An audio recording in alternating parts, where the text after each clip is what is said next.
these weekly goals to help you get to that big goal. And then you're working backwards again and thinking, right, so to get to that, on Monday I need to be doing this, Tuesday I need to do that, Wednesday I need to do that, etc., etc. And I try to kind of mix up what I'm doing a little bit. So I'll have something that's perhaps a little bit core and a little bit regular, like memorize. Or for Guarani as well, they have Guarani on Duolingo, believe it or not, in Spanish.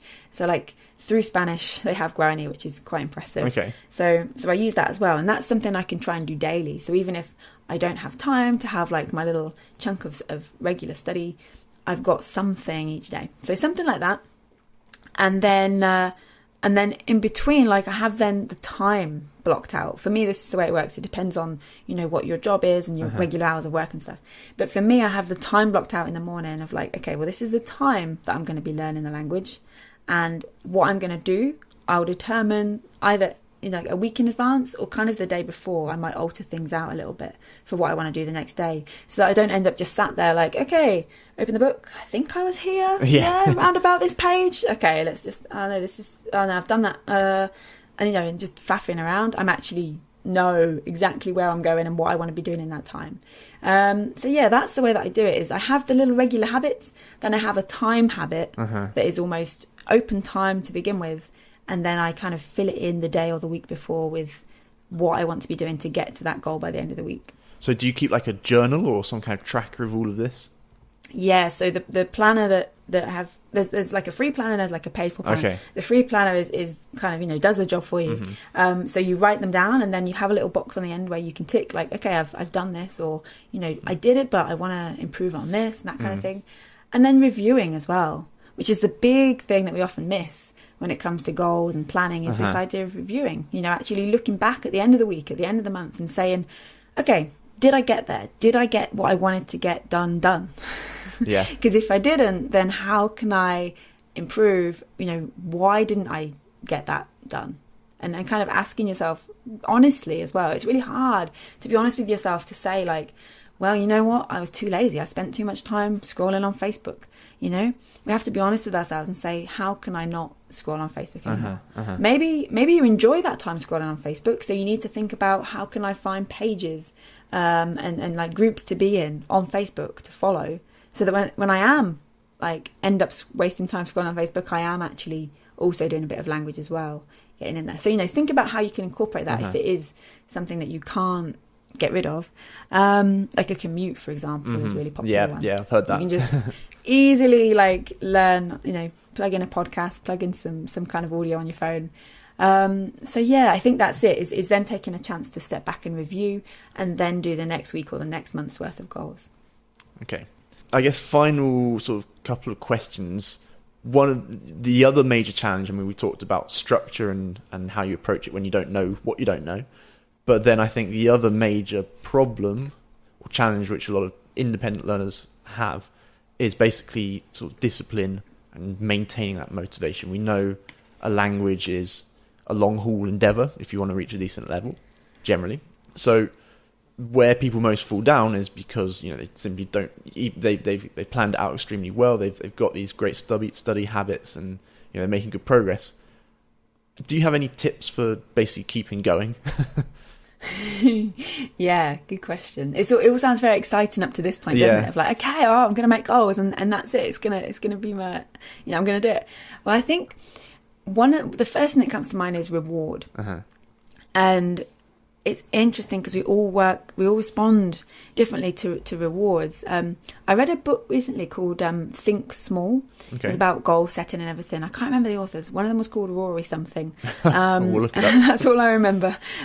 And there was this interesting bit about rewards, and it shared some studies that had been done about how like when you if it was something like a coffee shop. So let's say now how coffee shops are all changing over to, if you've got a reusable cup that you bring in, they'll either give you money off, or they'll give you like 50p extra or something. Right. I don't, they kind of, it either goes for like the gain or the loss idea. Okay. And it shared how, this reward, either way it's a reward. If they say you get 25p off your coffee, or we'll give you 25p extra credit on your loyalty card or something, they're giving you 25p or you're saving 25p. And I can't remember which way around it was, but for a lot of people, it worked better the other one way or another, you know. And so when you're thinking about rewards, think about how perhaps it works for you as well as a person, you know, your personality. Maybe do some kind of like research, find some kind of online test or something so you know a bit about how it's going to work for you if you're not sure. And yeah, like think, okay, what's going to be a successful reward? For a lot of people, it might be, I'm going to go out for a meal. I'm going to buy myself a nice chocolate bar or something. But then for other people, that's going to be terrible because then you'll eat that chocolate bar all in one go and think, oh my God, now I'm fat. Now I need to go to the gym. I've learned this language. I can speak Spanish now, but I feel huge, right?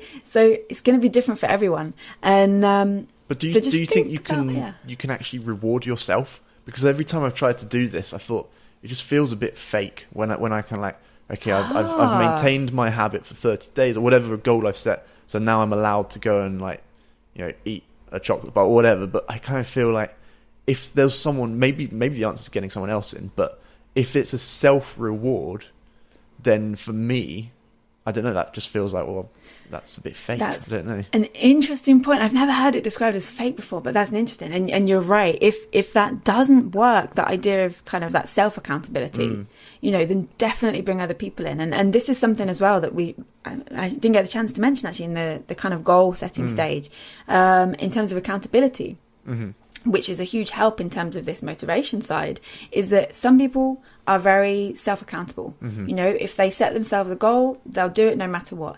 And others, actually, they need to tell someone. And it could be that it's just someone personal, just one person that you really, really trust. Or it could be that you walk into the office Monday morning and you say, I'm going to learn Spanish. If I can't speak Spanish this time next 6 months' time, I want you to ABC, XYZ or whatever, right? And so then you're bringing other people into it, and that can be really helpful. So you can say to your wife, your husband, your girlfriend, your boyfriend, your colleague, your mum, your dad, whoever, you know, you can say to them, look, I'm going to learn, I really want to learn this language. I want you to test me on this vocab list by, you know, the end of the week or whatever. If I don't get it, I'm going to give you £5. Right? Or you say, if I don't, I've got this chocolate bar, and if I don't know all of these words by the end of the week, you get the chocolate bar.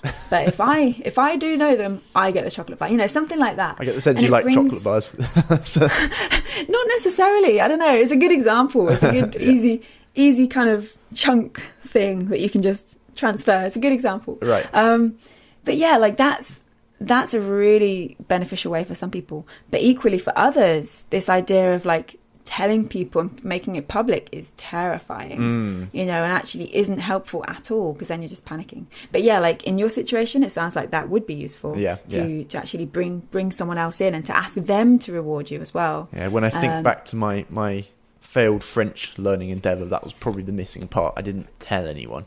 I kind of wanted to surprise people by like being in France and suddenly break out into French. But yeah, it didn't work. Yeah, no, that would be a good thing if that hasn't worked. I think I'll try that next time.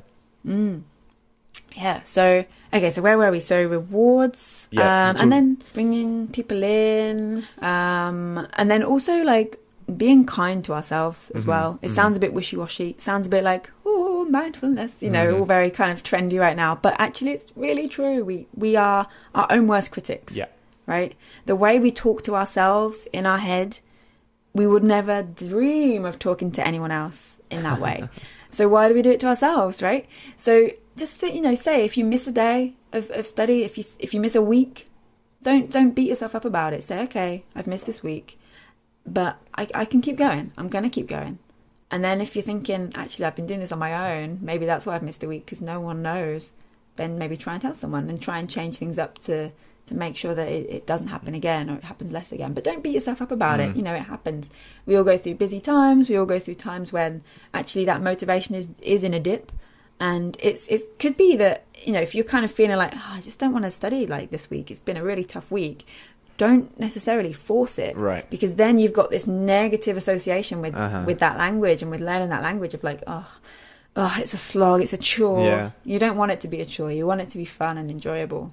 So yeah, that would be the third thing on that point. Okay, but do you think there's anything to be said just for kind of grit and discipline? Because as much as we might, we want language learning to be enjoyable, sometimes there's going to be elements of it which won't be, or maybe I'm wrong. But do you think there's anything to be said for like, well, my motivation's down, I don't feel like doing this, but I'm going to plow on regardless? Or is your advice at that point just to be like, well, no, take it easy, like this is, you should be enjoying this? I think you're right, there are going to be some bits that are not as fun as others, right? And perhaps are as necessary, if not more necessary than others, not as fun bits. You know, the grammar drills, especially in Spanish, all those verb endings and stuff. Yeah. You know, you can try at least to make it a little bit more enjoyable. You can sort of incorporate things of like, okay, so I need to learn the imperfect subjunctive. Can I find any songs that use that? And so, you know, so you use that almost as a reward in itself in that sort of study structure. So as well as like, okay, I'm going to do my drills, I'm writing them all out. Yep, I got them all correct. Okay, cool. Now let's see if I can find a song. And it's almost like a sort of ebb and flow of the boring bit and then the fun bit at the end. People talk about like eating the frog, don't they? About like, you know, doing the horrible bit first so you get the nice bit at the end. I don't know what the nice bit at the end is if you eat a frog though. I'm not sure. I'm not sure about that. It's healthy for you. I don't know. Good for your skin. But there's a popular series of books called like Learn X the Hard Way, and that's really, really popular. I don't know, I get the impression it might be more for men. It sounds stupid, but people just kind of want to butch it out and say like, well, I'm not going to enjoy this, but I need to do it, so I'm just going to tough it out. But I'm not a fan of that approach to languages at all, I have to say. But I want to get your perspective, definitely. Yeah, no, I think it's, you know, if you really need to be like, gotta be fluent fast, go, then, you know, you can sort of punish yourself with it, I guess, and do it in a really sort of tough way. Absolutely. But equally, it's much more fun to sometimes just take the slightly slower road, the kinder road, and just, you know, remember why you're doing it the whole time. Yeah. Oh, fantastic. So we've covered goals and planning. You've given us kind of a few study techniques, you know, moving from the why to the what to the how. I talked about discipline, motivation. Have we kind of covered everything for independent language learning? Are there any other burning things which you think, people need to know about this? I think so. I mean, the final thing I would say is, if we haven't, we may have already covered this, but the idea of, yes, you can learn a language on your own, but not alone. Does that make sense? Yes. So definitely incorporate other people. Don't feel like, well, I'm going to teach myself this language and no one else is allowed inside. You know, you do need people. Language is all about people and communication. So don't be afraid to, you know, get a tutor, an online tutor even, a language exchange partner, a study buddy. You know, even if you feel like, I don't really need anyone to speak with at this stage, I don't need a tutor, see if you can find a study buddy. There are plenty of Facebook groups and things out there where you might find someone who's just learning at the same time as you, and you can sort of check in with each other, hold each other accountable. That's a really good idea. Yeah, just having someone in some kind of space, some kind of connection, a human connection to your language learning as well as learning on your own. Okay, I like that. So independent does not equal alone. That's a very good thought. Yeah. Great. Well, that was a fantastic conversation. Really enjoyed that. A lot of food for thought there. Where could people check you out, and what are you working on at the moment? So you can find me and find out more at lindsaydoeslanguages.com. And right now, like we said at the beginning, just returned from this big trip around the world for the year. So Language Stories Season 1, which is about the Americas, is out now. Okay. You can find that at lindsaydoeslanguages.com. You'll be able to find the link there. And we're working now on editing and putting together Season 2, which will be out late in 2018. Okay, fantastic. Well, I really enjoyed that, so thank you so much for your time. Thank you. Thanks again to Lindsay for her practical tips and advice, and be sure to check out her new series of language stories on our website lindsaydoeslanguages.com.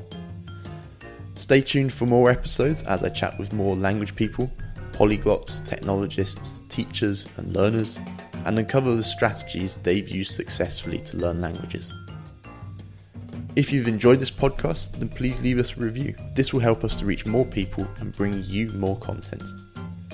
Take care, and I'll see you in the next episode.